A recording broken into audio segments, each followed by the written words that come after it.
এরে মুসলমান ইমানদার, আল্লাহর গোলাম জান্নাতের জন্য যদি একটু চেষ্টা করি, তাহলে জান্নাত পাওয়ার জন্য চেষ্টা করতে হলে নামাজ 5 ওয়াক্ত পড়া লাগবে কিনা? অন্যকে ছোট নজরে দেখা যাবে না। তুমিও মানুষ, আমিও মানুষ, অমুকও মানুষ, অমুকও মানুষ। তোমারও 3.5 হাত কবর, আমারও 3.5 হাত কবর। তাহলে বোঝা গেল বাহাদুরির কোনো সুযোগ এই জমিনে নাই। এরে ভাই, জান্নাতীদের কত মর্যাদা! আল্লাহ পাক রব্বুল আলামিন জান্নাতীদের সুউচ্চ মর্যাদা দান করবেন, সুউচ্চ মর্যাদা দান করবেন। জান্নাতীদেরকে আল্লাহ তাআলা সর্বপ্রথম যেই জিনিসটা দিয়ে মেহমানদারি করবেন, সেই জিনিসটা হবে জান্নাতীদের জন্য বড় একটা মাছের কলিজা। আল্লাহ পাক রব্বুল আলামিন বলবেন, খাও খাও, তুমি তোমার এই নিয়ামত রাজি, তুমি এগুলো সব ভক্ষণ করো। কারণ এগুলোর জন্য জমিনে তোমার সামনে ঘুষ ছিল, তুমি ঘুষ খাও নাই। এই জান্নাতের নিয়ামতের জন্য তোমার সামনে হারাম অনেক খাবার ছিল জমিনের মধ্যে, তুমি ইচ্ছা করলে অট্টালিকা দালান কোঠা বানাইতে পারতা, কিন্তু তুমি দালান কোঠার কোনো চেষ্টাই করো নাই, একমাত্র আমি আল্লাহকে ভয় করার জন্য। সুতরাং আজকে তোমার সমস্ত নিয়ামত আমি আল্লাহ তাআলা তোমাকে দান করলাম, তুমি তোমার ইচ্ছা মতো খাও। ইন্নাল্লাযী আত'আমানা ওয়া সাকানা, আলহামদুলিল্লাহিল্লাযী আত'আমানা ওয়া সাকানা, আলহামদুলিল্লাহিল্লাযী আত'আমানা ওয়া সাকানা ওয়া জা'আলা আশ-শুকরা নি'মাতুল্লাহ। আলহামদুলিল্লাহি নাহমাদুহু ওয়া নাস্তাঈনুহু ওয়া নাস্তাগফিরুহু ওয়া নু'মিনু বিহি ওয়া নাতাওয়াক্কালু আলাইহি ওয়া নাউযু বিল্লাহি মিন শুরুরি আনফুসিনা ওয়া মিন সাইয়্যাতি আ'মালিনা। من يهد الله فلا مضل له ومن يضلله فلا هادي له ونشهد أن لا إله إلا الله وأن محمدا عبده ورسوله. أما بعد فأعوذ بالله من الشيطان الرجيم.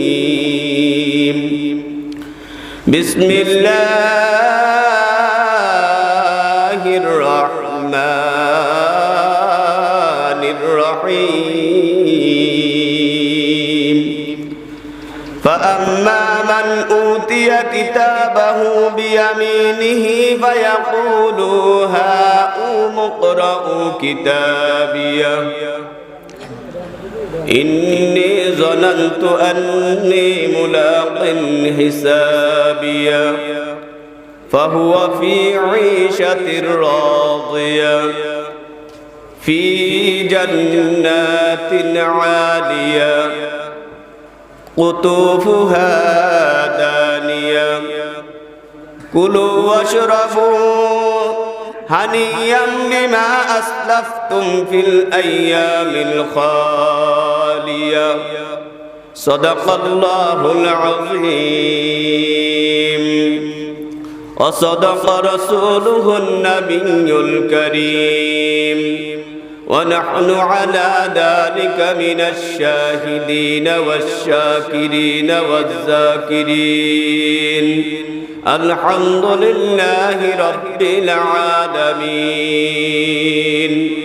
قال النبي صلى الله عليه وسلم عن ابن عباس رضي الله تعالى عنهما أن النبي صلى الله عليه وسلم حين بعثه إلى اليمن يدعوهم إلى الإسلام والصلاة والزكاة إن الله وملائكته يصلون على النبي يا أيها الذين آمنوا صلوا عليه وسلموا تسليما. بلغ العلا بكماله كشف الدجى بجماله حسنت جميع خصاله صلوا عليه وعاله. بلغ العلا محبته كشف الدجى بجماله حسنت جميع خصاله صلوا عليه وآله توحید کی امانت سینوں میں ہے ہمارا آسان ہی مٹھانا نام و نشان ہمارا بلغ العلا بکمالہ کشف الدجى بجماله حسنت جميع خصاله صلوا عليه وآله راہ میرے مسکن حوالی کعبہ بنی میرے مدفن دیار مدینہ بلغ العلا کشف الدجى بجماله حسنت جميع خصاله صلوا عليه وآله لا إله إلا الله لا إله إلا الله لا إله إلا الله لا إله إلا الله لا إله إلا الله যার দিলে আছে আল্লাহর ভয় সেই দিলওয়ালা জান্নাতি হয় যার দিলে আছে আল্লাহর ভয় সেই দিলওয়ালা জান্নাতি হয় ভালো লাগে না কোনো কিছু তার ভালো লাগে শুধু ইল্লাল্লাহ লা ইলাহা ইল্লাল্লাহ মাশাআল্লাহ لا إله إلا الله لا إله إلا الله لا إله إلا الله কত নামি দামি প্রতাপশালীরা মাটির বুকে নিয়েছে ঠাই কি বলেন ঠিক কিনা কত চেয়ারম্যান মেম্বার এমপি মন্ত্রী কত দামি দামি মানুষ আছে নাকি দুলিশাত হয়ে গেছে না আমি আপনি থাকবো কত নামি দামি প্রতাপশালীরা মাটির বুকে নিয়েছে ঠাই এমনি করে খেয়েছে মাটি দরার বুকে সিলহনাই লা ইলাহা ইল্লাল্লাহ লা ইলাহা মাশাআল্লাহ ইল্লাল্লাহ লা ইলাহা ইল্লাল্লাহ লা ইলাহা ইল্লাল্লাহ লা ইলাহা ইল্লাল্লাহ লা ইলাহা ইল্লাল্লাহ লা ইলাহা ইল্লাল্লাহ মুহাম্মাদুর রাসূলুল্লাহ সাল্লাল্লাহু আলাইহি ওয়াসাল্লাম আলহামদুলিল্লাহ আল্লাহ সুবহানাহু ওয়া তাআলার দরবারে লাখো কোটি শুকরিয়া যে মহান মনিব আমাকে এবং আপনাদেরকে বিগত একটি বছর অতিবাহিত হওয়ার পর পূর্বের ন্যায় ফয়ালি মনিগাঁও খাদিজাতুল কুবরা মহিলা মাদ্রাসার বাৎসরিক মাহফিলে আসার এবং বসার তৌফিক দান করেছেন এই জন্য সকলেই শুকরিয়া আদায় করি আলহামদুলিল্লাহ লক্ষ কোটি দুরূদ ও সালাম বিশ্ব মানবতার মুক্তির দূত বিশ্ব মানবতার মুক্তির দিশারি সৈয়দুল মুরসালিন রাহমাতাল লিল আলামিন শাফিউল মুজনাবিন জনাবে মুহাম্মদ রাসূলুল্লাহ সাল্লাল্লাহু আলাইহি ওয়াসাল্লামের উপর সম্মানিত হাজিরিন আমি সূরা আল্লাহ পাকের কালামুল্লাহ শরীফের মধ্যে 114টা সূরা কতটা সূরা? 114টা সূরা। তার মধ্য থেকে 29 পারার আমি সূরা হাক্কা থেকে কয়েক টুকরা আয়াত তিলাওয়াত করেছি। আপনারা দোয়া করবেন আমি যেন এই আয়াতের উপরে কিছু কথা বলতে পারি, আল্লাহ তাআলা যেন সেই তৌফিক আমাকে দান করেন। আর যে হাদিসটা নিয়েছি এই হাদিসটার আলোকেও যেন কিছু কথা বলতে পারি, আল্লাহ তাআলা যেন সেই তৌফিক দান করে, এই জন্য আপনারা খাস করে দোয়া করবেন। সর্বপ্রথম আমি হাদিসটা থেকে একটু আলোচনা আপনাদের সামনে করি। আন ইবনে আব্বাস রাদিয়াল্লাহু তাআলা আনহু, হযরত ইবনে আব্বাস থেকে হাদিসটা বর্ণিত। ইবনে আব্বাসকে ওনার নাম জানা দরকার আছে, ঠিক না? উনি কি হন? রাসূল সাল্লাল্লাহু আলাইহি ওয়াসাল্লামের কি হন? হযরত ইবনে আব্বাস রাদিয়াল্লাহু তাআলা আনহু রাসূল সাল্লাল্লাহু আলাইহি ওয়াসাল্লামের চাচাতো ভাই। রাসূল সাল্লাল্লাহু আলাইহি ওয়াসাল্লামের চাচাতো ভাই।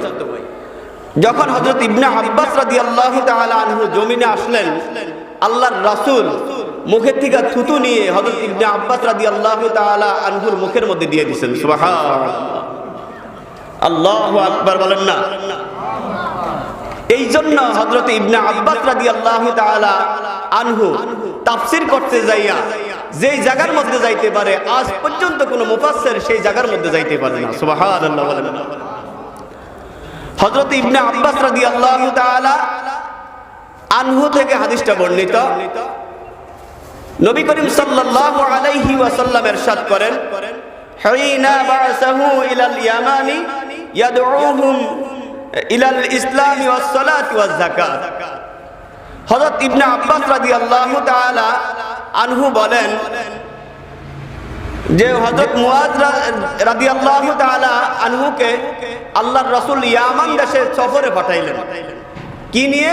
দাওয়াতের কাজ নিয়ে। কি নিয়ে? দাওয়াতের কাজ নিয়ে, যে তিনি কি করবেন সেখানে যে ইসলাম এবং সালাত এবং যাকাতের জন্য মানুষকে দাওয়াত দিবেন। এই দায়িত্ব দিয়ে কাকে পাঠাইলেন? হযরত মুআয রাদিয়াল্লাহু তাআলা আনহুকে। তাহলে এই হাদিসের এবারটা ভালো করে বুঝতে পারছেন তো, যে হযরত ইবনে আব্বাসকে, এই ইবনে আব্বাস রাদিয়াল্লাহু তাআলা আনহু আল্লাহর নবী জনাবে মুহাম্মদ রাসূলুল্লাহ সাল্লাল্লাহু আলাইহি ওয়াসাল্লামের চাচাতো ভাই। আর আল্লাহর রাসূল হযরত ইবনে আব্বাস দুনিয়াতে আসার পর সর্বপ্রথমে রাসূল আকরাম সাল্লাল্লাহু আলাইহি ওয়াসাল্লামের মুখ নিঃসৃত থুতু হযরত ইবনে আব্বাসের মুখের মধ্যে দিয়ে দিলেন। সেই থেকে আমাদের সন্তানরা দুনিয়াতে আসার পরে তাহানিক করা সুন্নাত। তাহানিক করা কি? সুন্নাত। হযরত ইবনে আব্বাস রাদিয়াল্লাহু তাআলা আনহু তাফসীর করতে যাইয়া কিতাবের যেই অংশে যাইতে পারেন, তাফসীর করতে যাইয়া কোরআন শরীফের যেই জায়গার মধ্যে যাইতে পারে, অন্য কোন তাফসীরকারক আজ পর্যন্ত সেই জায়গায় বুঝতে পারে না। সুবহানাল্লাহ বলেন না? হযরত ইবনে আব্বাস রাদিয়াল্লাহু তাআলা আনহুর ঘটনা বলতে গেলে উনি অনেক কিতাবে ওনার সহিহ অনেক হাদিস লেখা আছে। হযরত ইবনে আব্বাস রাদিয়াল্লাহু তাআলা আনহু প্রায় 2600-এর উপরে হাদিস ওনার সনদ সহকারে লিপিবদ্ধ আছে। সুবহানাল্লাহ। এই হলো হাদিসের ইবারত। তার হযরত ইবনে আব্বাস রাদিয়াল্লাহু তাআলা আনহু থেকে হাদিসটা বর্ণিত। আল্লাহর রাসূল হযরত মুআয রাদিয়াল্লাহু তাআলা আনহুকে ইয়ামান দেশের মধ্যে সফরে পাঠাইলেন। কি জন্য? যে ইসলাম এবং কি সালাত এবং যাকাতের দাওয়াত দেওয়ার জন্য। তাহলে আমরা হাদিসের ইবারতটা বুঝতে পারছি। কিন্তু সূরা হাক্কা থেকে যে আয়াতটা তিলাওয়াত করেছি সেই আয়াতের উপরে এখনো আমি আলোচনায় যাই নাই। আল্লাহ পাক রব্বুল আলামিন তার কালামুল্লাহ শরীফের মধ্যে 6666 আয়াতের মধ্য থেকে বাছাই করে সূরা হাক্কা থেকে কিছু সংখ্যক আয়াত তেলাওয়াত করেছি। আল্লাহ পাক রব্বুল আলামিন বলেন, ওয়া আম্মা মান উতিয়া কিতাবাহু বিয়ামিনিহি ফায়াকুলু হা উমুকরাউ কিতাবিয়া। এরে মুসলমান আল্লাহর গোলাম, আল্লাহ পাক রব্বুল আলামিন বলেন, فأما من أوتي كتابه بيمينه فيقول هاؤم اقرءوا كتابيه। সেদিন যখন আল্লাহ পাকের বান্দারা যারা নামাজ পড়েছে, যারা রোজা রেখেছে, যারা ঘুষ খায় নাই, যারা সুদ খায় নাই, যারা অন্যায় কাজ করে না, একমাত্র আল্লাহর হুকুম মোতাবেক জিন্দেগি পরিচালনা করছে, ওই দিন শুধু তারাই ডান হাতে আমলনামা পাবে। فأما من أوتي كتابه بيمينه فيقول هاؤم اقرءوا كتابيه। সেদিন যখন বান্দা যখন তার ডান হাতে আমলনামা পাবে, আনন্দের সীমা থাকবে না, আনন্দের কোনো সীমারেখা থাকবে না। সে নিজের আমলনামা নিজে দেখবে না, বরং নিজের আমলটা অন্যকে ডাক দিয়া বলবে, নাও আজকে আমার আমলনামাটা একটু পড়ে দেখো। আমাদের দেশের মধ্যে যে ছেলেটা গোল্ডেন এ প্লাস পায়, জিপিএ 5 পায়, যে ছেলেটা পরীক্ষায় ভালো রেজাল্ট করে, রেজাল্টটা আউট হওয়ার পরে তার আনন্দের শেষ থাকে না। চাচা আম্মার কাছে ফোন দেয়, চাচি আম্মা আমি এ প্লাস পেয়েছি, কথা বলেন ঠিক কিনা? চাচার কাছে ফোন দেয়, চাচা আমি এ প্লাস পেয়েছি। আন্টির কাছে ফোন দিয়া বলে, আন্টি আমি এ প্লাস পেয়েছি, কথা বলেন ঠিক কিনা? فأما من أوتي كتابه بيمينه فيقول هاؤم اقرءوا كتابيه। এই জমিনের মধ্যে যারা ভালো নেক আমল করবে, নামাজ পড়বে, যাকাত দিবে, সত্য কথা বলবে, ঘুষ দেখলো ঘুষ খাবে না, হারাম দেখলে হারাম বর্জন করে চলবে, অন্যায় কাজ দেখলে ইবাদত করে চলবে, অন্যায় করবে না, এই সেই দিন ওই আল্লাহর বান্দা ডান হাতে আমলনামা পাওয়ার পরে সে নিজের আমলনামা নিজে দেখবে না, বরং তার বন্ধু বান্ধবদেরকে ডাক দিয়ে বলবে, নাও নাও আজকে আমার আমলনামা তোমরা পড়ে দেখো। সুবহানাল্লাহ। وَأَمَّا مَنْ أُوتِيَ كِتَابَهُ بِيَمِينِهِ فَيَقُولُ هَاؤُمُ اقْرَءُوا كِتَابِيَهْ إِنِّي ظَنَنْتُ أَنِّي مُلَاقٍ حِسَابِيَهْ। আর আল্লাহর বান্দা ডাক দিয়ে বলবেন, এরে আমার বন্ধু বান্ধব আত্মীয় স্বজন শুনে নাও, আমি জানতাম একদিন আমার হিসাবের কাঠগড়ায় দাঁড়াইতে হবে, আমি জানতাম একদিন আমার অন্যায়ের জবাব দেওয়া লাগবে, একদিন আমি আল্লাহর কাছে মুখাফিকি হব, আমার এই হিসাব দেওয়া লাগবে, এই জন্য আমি জমিনের মধ্যে অন্যায় কাজ করি না। ইন্নী জানান্তু আন্নী মুলাকিন হিসাবিয়া। ওই আল্লাহর বান্দা বলবেন যে আমি জানতাম যে আমার হিসাবের সম্মুখীন হতে হবে, এই জন্য আমি জমিনের মধ্যে অন্যায় কোনো কাজ আমি সমর্থন করি না। فَأَمَّا مَنْ أُوتِيَ كِتَابَهُ بِيَمِينِهِ فَيَقُولُ هَاؤُمُ اقْرَءُوا كِتَابِيَهْ إِنِّي ظَنَنْتُ أَنِّي مُلَاقٍ حِسَابِيَهْ فَهُوَ فِي عِيشَةٍ راضية। এরে আল্লাহর বান্দা ডান হাতে আমলনামা পাইল, আমলনামা পাওয়ার পরও কিন্তু আমলনামা দেখে নাই। অন্য ভাইদেরকে বলতেছে, নাও আজকে আমার আমলনামা দেখো, কারণ আমি এই জন্য আজকে আমার আমলনামা দেখি নাই। যে ছেলেটা ভালো রেজাল্ট পড়ালেখা করে, পরীক্ষা দেওয়ার পরে সেই বলতে পারে আমি জিপিএ 5 পাবো, আমি 4 পয়েন্ট পাবো, আমি 3 পয়েন্ট পাবো, কথা বলেন ঠিক কিনা? ওই আল্লাহর বান্দা জমিনের মধ্যে তাহাজ্জুদের মধ্যে সময় কাটাইছে, ইশরাকের মধ্যে সময় কাটাইছে, আপনার স্বাস্থ্যের মধ্যে সময় কাটাইছে, অযথা সময়কে ব্যয় করে নাই। আল্লাহর বান্দা সুদের কাছে যায় নাই, ঘুষের কাছে যায় নাই, আল্লাহর বান্দা খারাপি কাজের মধ্যে যায় নাই। সে জানতো ইন্নী জানান্তু আন্নী মুলাকিন হিসাবিয়া। ওই আল্লাহর বান্দা জানতো যে সে একদিন হিসাবের কাঠগড়ায় দাঁড়াইতে হবে, ঠিক কি না? ফাহুয়া ফি ঈশাতির রাদিয়া। অতঃপর আল্লাহ পাক রব্বুল আলামিন, অতঃপর আল্লাহ পাক রব্বুল আলামিন তাকে জান্নাত দান করবেন, তার প্রতি সুউচ্চ মর্যাদা দান করবেন। ফাহুয়া ফি ঈশাতির রাদিয়া ফি জান্নাতিন আলিয়া। এমন একটা সুউচ্চ জান্নাত আল্লাহ তাআলা দান করবেন। হযরত এই কথাটার প্রসঙ্গে একটা ঘটনা টানতে হয়।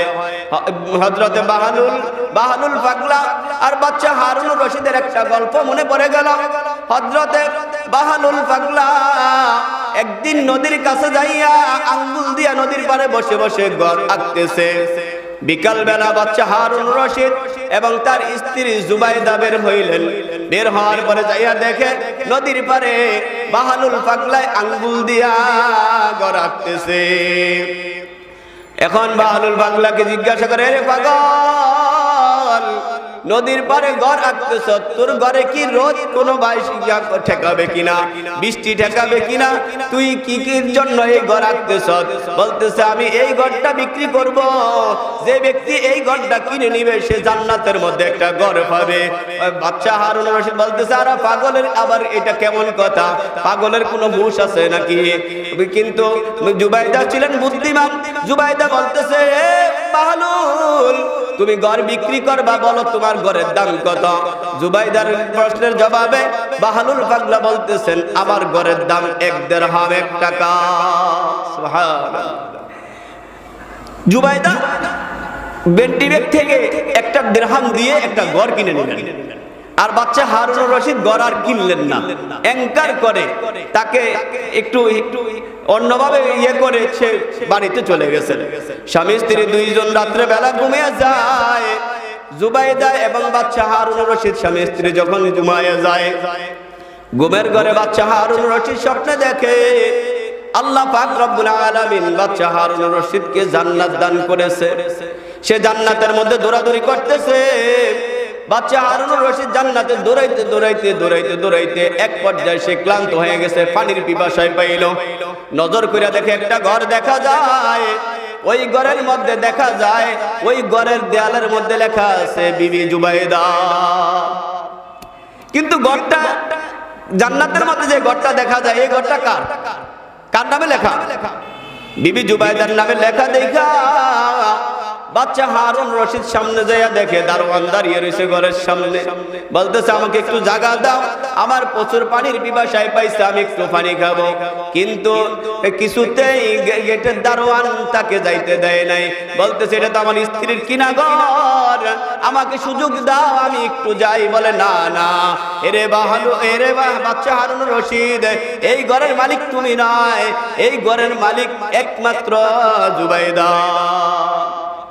যখন পানি দেয় না, এখন গেটের দারোয়ানের সাথে আর বাচ্চা হারুন রশিদের সাথে তর্ক হইতাছে, কিন্তু কিছুতেই বাচ্চা হারুনকে ওইখানে ওই পানির জন্য তাকে ঢুকতে দেওয়া হয় না, ওই বাড়িতে ঢুকতে দেওয়া হয় না। এমত অবস্থায় বাচ্চা হারুন রশিদের ঘুম ভেঙে গেল। ঘুম ভেঙে যাওয়ার পরে কিন্তু এই ঘটনাটা হযরতে বাচ্চা হারুন রশিদ এবং তার স্ত্রী জুবাইদা উভয় স্বপ্নে দেখছেন।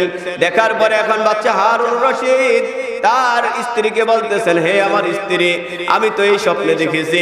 তার স্ত্রী জুবাইদা বলতেছেন যে আমিও তো এই স্বপ্ন দেখেছি, চলো আজকে আমরা ঘর কিনতে যাব, আজকে আমরা ঘর কিনতে যাব। কিন্তু ঘর কিনতে যাওয়ার পরে যাইয়া দেখে পুনরায় পূর্বের দিনের মতো আবারও বাহলুল মাটির মধ্যে নদীর পাড়ে বসে ঘর আঁকতেছে। কিন্তু আজকে বাচ্চা হারুন রশিদের থলি বড় টাকা নিয়ে গেছেন।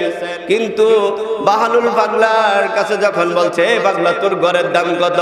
বাহলুল পাগলা বলেন, না, আজকে আমি ঘর বিক্রি করব না। এরে বাচ্চা হারুন রশিদ, কালকে রাত্রে স্বপ্নে দেখে আজকে বুঝে আমার ঘর কিনতে আসছ। তাহলে বুঝা গেল কি কার সাথে সম্পর্ক? বাহলুলের সাথে। ওহি আমদ সোয়ে মুসা জুকুনাদ বন্দা হে মারাত রা করবে জুদাস।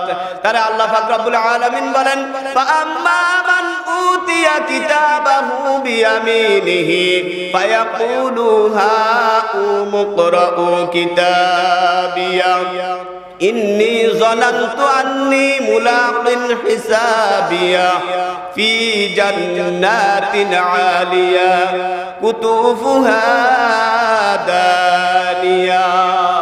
তার বুঝা গেল কি, এই দুনিয়াতে আমি আপনি যে আমল করব, আমি আপনি যে আমল করব, এই আমলের কে স্বাদ আস্বাদন কোথায় গেলে পাবো? বলেন কোথায় গেলে পাবো? তাহলে জান্নাত অনেক সুউচ্চ, জান্নাতের নাজ নিয়ামত অনেক সুউচ্চ। জান্নাতে যাওয়ার পরে আপনার জান্নাতীদের খানা কত নিয়ামত। দুনিয়ার মধ্যে তো ভাত মাখতে হয়, খাইতে হয়, ঠিক না? দুনিয়ার মধ্যে ভাত মাখতে হয়, তারপরে মুখে দিতে হয়, গলৎকরণ করতে হয়। কিন্তু জান্নাতের এরকম সিস্টেম থাকবে না। আল্লাহ পাক রব্বুল আলামিন জান্নাতীদেরকে সর্বপ্রথম যে মেহমানদারি করবেন সেই খাবারটা হবে মাছের কলিজা। সুবহানাল্লাহ বলেন না? সুবহানাল্লাহ বলেন। তাহলে বোঝা গেল কি দুনিয়ার খাবারের চেয়ে আখিরাতের খাবারটা আরো উন্নত, ঠিক না? আরো উন্নত। একজন জান্নাতি কমপক্ষে 70 প্লেট খানা খাবে। কত প্লেট? 70 প্লেট খানা খাবে। কিন্তু এই 70 প্লেট খানা খাওয়ার পরে এত স্বাদ হবে সে প্লেটটা পর্যন্ত খেয়ে ফেলবে। সুবহানাল্লাহ বলেন না? আর এই 70 প্লেট খানার সাথে এক প্লেটের মধ্যে 40 রকমের আইটেম থাকবে। সুবহানাল্লাহ বলেন না? সুবহানাল্লাহ বলেন। 40 রকমের আইটেম থাকবে, কিন্তু এই 40 রকমের আইটেম খাওয়ার পরও তার তৃপ্তি মিটবে না। সুবহানাল্লাহ। জান্নাতীওয়ালারা যখন খানা খাবে, খাওয়ার পরে সাধারণ একটু হাই আসবে, সাথে সাথে আবার পেটের সবকিছু হজম হয়ে যাবে। সুবহানাল্লাহ। এর মুসলমান ইমানদার, আল্লাহর গোলাম জান্নাতের জন্য যদি একটু চেষ্টা করি, তাহলে জান্নাত পাওয়ার জন্য চেষ্টা করতে হলে নামাজ 5 ওয়াক্ত পড়া লাগবে কিনা? অন্যকে ছোট নজরে দেখা যাবে না। তুমিও মানুষ, আমিও মানুষ, অমুকও মানুষ, অমুকও মানুষ। তোমারও 3.5 হাত কবর, আমারও 3.5 হাত কবর। তাহলে বোঝা গেল বাহাদুরির কোনো সুযোগ এই জমিনে নাই। আসেনি? বাচ্চা হারুনুর রশিদ আর বাহালুলের সাথে কোন তফাৎ রইল কি? বাচ্চা হারুনুর রশিদ রাত্রে স্বপ্নে দেখছে, কি দেখছে সেটাও বাহালুল কি পরের দিন বর্ণনা করে দিচ্ছে যে আজকে আমার ঘর কিনতে আইছো, কালকে রাত্রে স্বপ্ন দেখা, কালকে রাত্রে স্বপ্ন দেখে আজকে আমার ঘর কিনতে আইছো, কইছে না? তাহলে বোঝা গেল জান্নাত এত নিয়ামত, আর জান্নাতি ওয়ালাদের খাবার, আল্লাহু আকবার, এত সুন্দর নিয়ামত হবে, ফলরাজি আপনার নাগালের কাছে থাকবে। আপনি মনে চাইছে আঙ্গুর খাইতেন, মনে করেন আপনি নারায়ণপুর বাজারে গেছেন, আপনার পকেটে টাকা নাই, আঙ্গুর কিনতে পারেন নাই, আঙ্গুর কিনতে পারেন নাই। কিন্তু জান্নাতে এমন, জান্নাতে যাওয়ার পরে আপনার মনে চাইছে একটু আঙ্গুর খাইবেন, আলহামদুলিল্লাহ আপনার মুখের কাছে চলে আসছে, আপনার মুখের কাছে চলে আসছে, আপনি ইচ্ছা মতো খাইতে পারবেন। সুবহানাল্লাহ। তাহলে জান্নাতি খানা, জান্নাতি নিয়ামতের আশা আমাদের আছে না নাই? আছে না নাই? এরে ভাই, জান্নাতীদের কত মর্যাদা। আল্লাহ পাক রব্বুল আলামিন জান্নাতীদের সুউচ্চ মর্যাদা দান করবেন, সুউচ্চ মর্যাদা দান করবেন। জান্নাতীদেরকে আল্লাহ তাআলা সর্বপ্রথম যেই জিনিসটা দিয়ে মেহমানদারি করবেন, সেই জিনিসটা হবে জান্নাতীদের জন্য বড় একটা মাছের কলিজা। তাহলে জান্নাতীদেরকে সর্বপ্রথম যেই মেহমানদারি করবেন সেটা কি? মাছের কলিজা। সুবহানাল্লাহ। এরপরে বলতেছেন কুতুফুহা দানিয়া কুলু ওয়াশরাবু হানিয়াম বিমা আসলাফতুম ফিল আইয়ামিল খালিয়া। আল্লাহ পাক রব্বুল আলামিন বলবেন, খাও খাও, তুমি তোমার এই নিয়ামত রাজি, তুমি এগুলো সব ভক্ষণ করো, কারণ এগুলোর জন্য জমিনে তোমার সামনে ঘুষ ছিল, তুমি ঘুষ খাও নাই। এই জান্নাতের নিয়ামতের জন্য তোমার সামনে হারাম অনেক খাবার ছিল জমিনের মধ্যে, তুমি ইচ্ছা করলে অট্টালিকা দালান কোঠা বানাইতে পারতা, কিন্তু তুমি দালান কোঠার কোনো চেষ্টাই করো নাই, একমাত্র আমি আল্লাহকে ভয় করার জন্য। সুতরাং আজকে তোমার সমস্ত নিয়ামত আমি আল্লাহ তাআলা তোমাকে দান করলাম, তুমি তোমার ইচ্ছা মতো খাও। কুলু ওয়াশরাবু হানিয়াম বিমা আসলাফতুম ফিল আইয়ামিল খালিয়া। তাহলে বোঝা গেল কি জান্নাতীদেরকে আল্লাহ তাআলা এত সুন্দর নিয়ামত দান করবেন যা বলে শেষ করার মতো না। এই গেল জান্নাতীদের প্রসঙ্গে কথা। এরপরে আমি আপনাদের সামনে এই সূরা নিসার থেকে একটু আলোচনা করতে চাই। জান্নাতীদেরকে তো এই মর্যাদা আল্লাহ তাআলা দান করলেন, কিন্তু জাহান্নামীদের অবস্থাটা কি হবে? বিসমিল্লাহির রহমানির রহিম।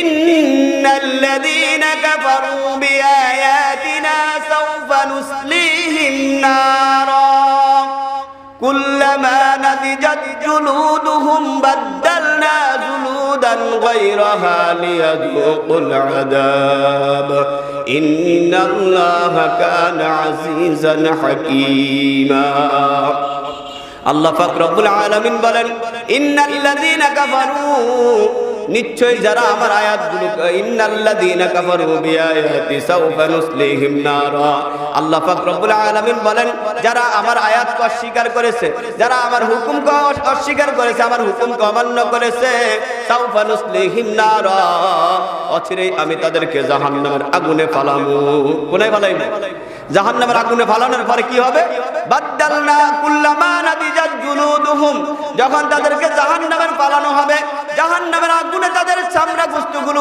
গিলে খেয়ে ফেলবে কুল্লামা নাদিজাত জুলুদুহুম বাদদালনা জুলুদান গায়রাহা আল্লাহ পাক রব্বুল আলামিন পুনরায় আবার চামড়া গোশত দিয়ে তাদেরকে বেষ্টন করবেন কেন বেষ্টন করবেন আল্লাহ পাক রব্বুল আলামিন বলেন লিয়াযুকুল আযাব দুনিয়ার মধ্যে কত সুন্দর নিয়ামত কামাইছি দুনিয়ার মধ্যে কত সুন্দর নিয়ামত ভক্ষণ করেছো তোমার মাথার মধ্যে চুল দিলাম কোনো দরখাস্ত করো নাই তোমার দুইটা হাত ভালো রাখছি কোনো দরখাস্ত করো নাই দুইটা পা ভালো রাখছি তুমি কোনো দরখাস্ত করো নাই তোমাকে জবান দিয়েছি কোনো দরখাস্ত করো নাই এর মুসলমান হাত ভাঙে মানুষের পা ভাঙে জবান ভাঙে আজ পর্যন্ত মানুষ লক্ষ লক্ষ কথা বলতেছে জিহ্বার মাধ্যমে কোনো মানুষ আজ পর্যন্ত বলে নাই যে আমার জিহ্বা ব্যথা করে এরকম কথা আজ পর্যন্ত কেউ কইছেনি সুতরাং আমার ওস্তাদ চলে আসছে যে কথাগুলো বলছে টুকিটাকি কথা আপনারা আমার জন্য দোয়া করবেন আমি আপনাদের জন্য দোয়া করি ওমা তাওফিকি ইল্লা বিল্লাহ ইউএমকে মিডিয়া সুস্থ সংস্কৃতির প্রত্যাশায় আপনাদের সেবায় ইউএমকে মিডিয়া একটি ইসলামিক মিডিয়া আমাদের চ্যানেলটিতে সর্বদাই হক্কানি উলামায়ে কেরামদের বয়ান ও হামদনাত ও কেরাত আপলোড করা হয় সবার আগে আমাদের সকল ভিডিও পেতে আমাদের চ্যানেলটি সাবস্ক্রাইব করুন সবাইকে আমাদের সাথে থাকার জন্য আন্তরিক মোবারকবাদ আল্লাহ হাফেজ Messrs Unani medicine corner proprietor Mohammad Yakub Shikdar Kachua থানা রোড কওমি মাদ্রাসার ভবনের নিচতলায় অবস্থিত কচুয়া পৌরসভা কচুয়া চাঁদপুর এখানে পুরুষ ও মহিলাদের যে কোনো রোগের এবং সুস্বাস্থ্যের জন্য স্থায়ীভাবে চিকিৎসা সেবা প্রদান করা হয় মোবাইল নম্বর 01816229826 আল্লাহ হাফেজ।